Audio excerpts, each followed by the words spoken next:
ನಮಸ್ತೆ, welcome to maths in competitive exam. ನನ್ನ ಹೆಸರು ಶೀಲಾ. ಇವತ್ತಿನ ಕ್ವೆಶನ್ನು ಕಂಪ್ಲೀಟ್ ದ ಸೀರೀಸ್. ಇಲ್ಲಿ ಕೆಲವೊಂದಷ್ಟು ನಂಬರ್ಸ್ನ ಕೊಟ್ಟಿದ್ದಾರೆ. ನೆಕ್ಸ್ಟ್ ನಂಬರ್ ಯಾವ್ದು ಬರುತ್ತೆ ಅಂತ ಫೈಂಡ್ ಔಟ್ ಮಾಡಬೇಕು. ಸೊ ಈಗ 1 ವ್ಯಾಲ್ಯೂ ಬಂದು 1 ಕ್ಯೂಬ್ ಅಂತ ಬರ್ಕೋತೀನಿ. 8ಗೆ 2 ಕ್ಯೂಬ್ ಅಂತ ಬರ್ಕೋತೀನಿ. The value of 2 cube is 8. Next 27ಗೆ 3 cube. 64 4 cube. 125 5 cube. 216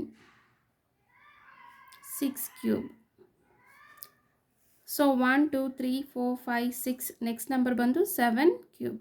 The value of 7 cube is 343. Option A.